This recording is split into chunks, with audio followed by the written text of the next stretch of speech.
नहीं, हम न्यूटन का थर्ड लॉ आ जाओ। ये क्या कहता है कि every action has equal reactions. ठीक है, जितने भी एक्शन होते हैं उसके बदले में क्या मिलते हैं, रिएक्शन मिलते हैं। कोई भी एक्टिविटी है, कोई भी होता है, प्रोसेस उसके थ्रू मिलते हैं रिएक्शन। ठीक है, तो इसमें क्या कहता है, to every action has equal and opposite reactions। ठीक है, फॉर एग्जाम्पल्स, एग्जाम्पल की मैं बात करूं, एक अपने पास बॉक्स टेबल के ऊपर रखा है। ठीक है, अब मास m, तो ये बॉक्स है अपना, ये टेबल के ऊपर क्या लगा रहा है, एक्शन कर रहा है उसके ऊपर, अप्लाई द फोर्स mg। ठीक है, जैसे क्या एक्शन, तो बदले में जो मेरे पास टेबल है उसने क्या किया, रिएक्शन। क्या किया, this is given the actions at within no time, बहुत कम समय, जब कुछ एक्शन होती है मतलब क्या कह दिया, reaction in upward directions and normal forces. ठीक है, तो इसमें क्या होगा, इक्वल, अपने पास जो एक्शन लगा वो इक्वल एंड अपोजिट डायरेक्शन लगा। एक्शन का हुआ डाउनवर्ड, रिएक्शन किधर हुआ, इसी को क्या बोलते हैं, न्यूटन का थर्ड लॉ हम इसको बोलते हैं। और ये हमेशा सिंगल ऑब्जेक्ट के लिए नहीं होता है, इसके लिए कम से कम 2 बॉडीज हमें चाहिए। जैसे कि हम consider box and table, 2 objects मतलब we have only pairs, pairs में होना चाहिए। किसमें होना चाहिए, जैसे आप लोग पेयर्स में बैठे हैं। ठीक है, तो you have applicable Newton third law. Clear, उसके लिए पेयर सिंगल बॉडी के लिए एप्लीकेबल नहीं होता है अपने पास। ठीक है, दूसरा जो अगर बात करें हम, ये जो फोर्स है आपने देखा है एक्सेलरेशन, दोनों अलग अलग ऑब्जेक्ट्स पे लग रहे हैं, दोनों इसकी वजह से कैंसिल आउट नहीं हो रहा है। ये दोनों फोर्स कहते हैं इक्वल अपोजिट डायरेक्शन में है, तो क्या हो जाएंगे, कैंसिल। और कैंसिल नहीं होते बेटा, कैंसिल, ये फोर्स एक्शन रिएक्शन जो है आपके पास, एक्शन रिएक्शन वो कैंसिल नहीं होते हैं, कैंसिल नहीं होते हैं। क्यों, क्योंकि ये एक्ट होते हैं different body, act on different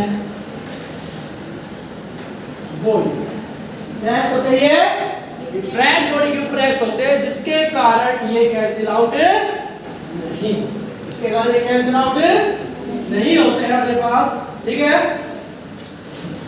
और ये जरूरी है, जब ये कैंसिल आउट नहीं होते तो सिंपल सी बात है, कई केस में वी हैव प्रोड्यूस एक्सीलरेशन और कईयों में नॉट प्रोड्यूस एक्सीलरेशन। जैसे इस केस में बात करें तो एक्सीलरेशन प्रोड्यूस हुआ आपका नहीं हुआ, वी हैव बैलेंस, नहीं केस में कहते हैं वी हैव प्रोड्यूस एक्सीलरेशन, क्यों, बिकॉज़ ये एक्ट ऑन डिफरेंट बॉडी, क्योंकि ये डिफरेंट बॉडी के ऊपर लगता है, क्योंकि डिफरेंट बॉडी का फिर डिफरेंट मास होता है, तो have some action reaction not produce same acceleration. ये दोनों सेम एक्सीलरेशन नहीं लगाएंगे, क्योंकि हमें पता है एक्सीलरेशन है वो डिपेंड करता है मास ऑफ बॉडी। अब एक्शन करने वाली बॉडी का मास कम हो, रिएक्शन करने वाली बॉडी का मास है, तो अब इसमें मास डिपेंड होगा ना भाई, उसका एक्सीलरेशन ज्यादा हो सकता है, उसका एक्सीलरेशन कम हो सकता है। डिफरेंट बॉडी में होने के कारण ये कैंसिल आउट नहीं हो सकता है, और इनका जो एक्सीलरेशन होगा वो भी इक्वल नहीं होगा, वो भी क्या होगा, अनइक्वल होगा, due to their different mass, due to their different. ठीक है, और इस केस में आपका ऑब्जेक्ट एक्सीलरेट भी कर सकता है। एक्सीलरेट मतलब एक एक्शन रिएक्शन किया तो एक्सीलरेट, ये हम करते भी है, हम खुद करते हैं। जब वॉकिंग करते हैं, हम वॉकिंग करेंगे तो हम क्या करते हैं, ग्राउंड को टच करेंगे, पीछे की बैकवर्ड को हम क्या करते हैं, बदले में आगे रिएक्शन करते हैं, फिर तो इस प्रकार से हम चल पाते हैं। ठीक है, क्योंकि वो लागत उसमें क्या हुआ, बॉडी क्या करी है, एक्सीलरेट कर रही है। जरूरी है वैसे बैलेंस हो, क्या करेगी, एक्सीलरेट भी करेगी, क्योंकि हमने पढ़ा दोनों बॉडी का जो एक्सीलरेशन वो अलग अलग होगा। हम ग्राउंड को पुश नहीं कर सकते, हम ग्राउंड को क्यों, क्योंकि वो क्या है, जब मास उससे हैवी पर हमारा कम है, तो ये एक्सीलरेशन तो इसलिए हम एक्सीलरेट करते हैं। एप्लीकेशन हो गई दोनों के नाम। ठीक है, तो ये एक्सीलरेट कर सकता है अपने पास। ठीक है, अगर इज इक्वल इन मैग्नीट्यूड होंगे, अपोजिट डायरेक्शन होंगे, पर कैंसिल आउट नहीं होंगे, ये याद आपको रखना है। अब बात आता है ये दो बॉडी के आपस में इंटरेक्शन हो, इस केस में क्या कहता है कि दो बॉडी का आपस में क्या है, इंटरेक्शन हुआ। टेबल में किसके साथ हुआ, बॉक्स के साथ, और बॉक्स में किससे इंटरेक्शन हुआ, तो this force of interaction force, कैसा फोर्स है ये, इंटरेक्शन फोर्स। अब बात आती है जब बॉडी इंटरेक्शन करती है, डू वी हैव कांटेक्ट, क्या है, कांटेक्ट में आएगी, हमें कांटेक्ट फोर्स पढ़ा भी है, फिजिकली कांटेक्ट में आएगी, इंटरेक्शन हो तो इंटरेक्शन, तो क्या कह सकते हैं, न्यूटन थर्ड लॉ एप्लीकेबल होगा कांटेक्ट फोर्स। जो सराराइज होता है, क्या ये नॉन कांटेक्ट बॉडीज में नहीं लगता है, जो सराराइज और कांटेक्ट तो एप्लीकेबल है, जो इंटरेक्शन कर रहा है, और एग्जांपल से देखता हूं, क्या ये नॉन कांटेक्ट बॉडी के ऊपर नहीं है, सर ये नॉन कांटेक्ट बॉडी के ऊपर भी एप्लीकेबल है। जैसे कि आप ले सकते हो मैग्नेट का एग्जांपल ले सकते हैं, हम किसका एग्जांपल ले सकते हैं, मैग्नेट का एग्जांपल लेते हैं नॉन कांटेक्ट में, जिसमें न्यूटन का थर्ड लॉ एप्लीकेबल होता है अपने पास, ठीक है। वन बॉडी ये हो गया अपने पास नॉर्थ पोल का, ये कैसे हो गया, ये इसको क्या करेगा, एक्शन, मतलब इसको क्या देगा, ये ठीक है, मतलब बॉडी ए, बॉडी इसका फोर्स हो गया F12, F12 मतलब बॉडी 2 ने इसके ऊपर क्या लगाया, एक्शन, बदले बॉडी बी ने क्या दिया, तो जो रिएक्शन दिया हुई है वो नेगेटिव, क्या अपोजिट डायरेक्शन क्या है, नेगेटिव है बेटा जी, क्या आएगा, नेगेटिव, क्लियर होगा अपने पास, ठीक है। तो यही न्यूटन का फॉर्मूला, इसमें क्या है, 1 2 को बोलते हैं 2 बॉडी ने फोर्स लगाया 1 पे, 2 1 का मतलब 1 ने फोर्स लगाया, क्लियर होगा, ये न्यूटन का थर्ड लॉ होगा अपने पास, जो नॉन बॉडी के लिए भी एप्लीकेबल होता है। इसका मतलब जो टोटल फोर्स की बात करूं, इसको इधर लिया हूं मैं, F2 प्लस F2 किसके बराबर हो जाएगा, जी, इस बराबर हो जाएगा बेटा जी, 0 के बराबर हो जाएगा, ठीक है। समझ लगा, तो ये अपने पास नॉन बॉडी के लिए, नॉन कांटेक्ट बॉडी के लिए एप्लीकेबल है, ठीक है।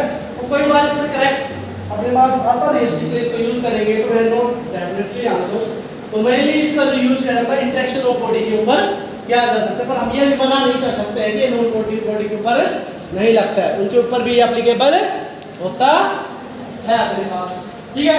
फिर है Newton third law of motion है अपने पास, क्या बताता है, जैसे कि न्यूटन सेकंड लॉ ने बताया था measure the value of force, तो ये बताएगा नेचर ऑफ द फोर्स, याद रखना न्यूटन का थर्ड लॉ जो बताता है क्या बताता है, नेचर ऑफ फोर्स, फोर्स किस प्रकार का है, उसका नेचर कैसा है वो बताएगा आपका न्यूटन का थर्ड लॉ, वो बताएगा न्यूटन का थर्ड लॉ बताएगा अपने पास, क्लियर, ये होगा अपने पास यहाँ तक न्यूटन का थर्ड लॉ, ठीक है।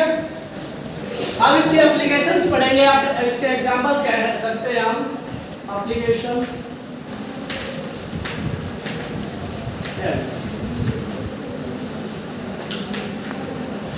तो पहला मैं एग्जांपल आपको बता देता हूं, अभी अपने ओलंपिक भी स्टार्ट हो रहे हैं, ठीक है, उसमें जो स्विमर होते हैं उसका लॉ का बहुत ज्यादा यूज होते हैं, स्विमिंग अगर आपको करना है तो इस लॉ का बहुत ज्यादा यूज होता है, तो सबसे पहले एप्लीकेशन है स्विमिंग, इसकी है स्विमिंग, अभी आपने की है, स्विमिंग में आप देखोगे जब आप वाटर के अंदर you have push your hand backward and you go forward due to Newton third law, इसलिए उसकी एप्लीकेशन है, you give the action on the water by hand, water give the your reaction in the forward directions, ठीक है। जैसे आप action करोगे आपके hand से वाटर में, तो वाटर आपको रिएक्शन के बदले क्या देगा, आपको फॉरवर्ड एक्सेलरेट कर देगा, तो पहली एप्लीकेशंस हो गई। दूसरी अगर मैं बात करूं तो रॉकेट, रॉकेट जो हम छोड़ते हैं स्पेस में, वो भी न्यूटन थर्ड लॉ पर काम करता है। आप देखोगे स्पेस में जाने से पहले he give the actions for many gas will be exit through the rocket, वो सर क्या सही, and then action we have to reaction in the upward direction, उस एक्शन से क्या बदले में देगा रिएक्शन और आपका रॉकेट स्पेस में चला जाता है। will be also application of Newton third law, किसका एप्लीकेशन हुआ न्यूटन के थर्ड लॉ, अगली अगर मैं बात करूं अपने पास rebound of a ball, rebound है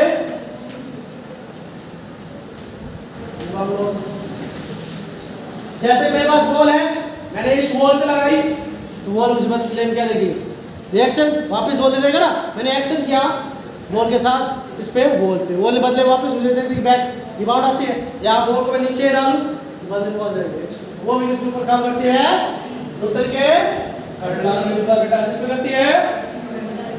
अगली बात है वॉकिंग, वॉकिंग मैंने अभी एग्जांपल बताया स्टार्टिंग में, आप पुश करोगे ग्राउंड को गो फॉरवर्ड, आप बैकवर्ड करोगे आपको फॉरवर्ड। हम वॉकिंग भी करते हैं, वो तो बेसिस ऑफ न्यूटन। वॉकिंग में किसका एग्जांपल है, न्यूटन का लॉ, ठीक है। और अगर मैं बात करूं recalling of gun, recalling of gun चलते हैं, बंदूक से चलाते हैं, रिकॉल और देखो जब बुलेट निकालती है उसमें से तो आपको क्या पीछे खींचते गई है इसमें, ठीक है। जब चलती है आपकी गन, जब बुलेट चलाते हैं बुलेट आ जाएगी फॉरवर्ड में, आपकी गन आ जाएगी, वो किसकी एप्लीकेशन अपने पास न्यूटन के थर्ड लॉ की, किसकी अपने वो। अब अगली की बात करूं मैं तो अब बोट, बोट देखिए आपने कभी चलाई है कि बोट में जो बैठने वाला व्यक्ति होता है वो कैसे करता है, उसके साइड में होते हैं वो पानी से क्या करता है पीछे, बोट क्या है फॉरवर्ड जाती रहती है। फिर also applicable of Newton third law, application समझ में आ रही है। फिर है कि कोई भी एक्शन,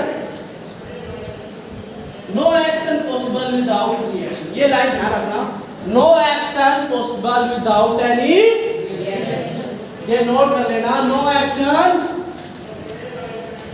विदाउट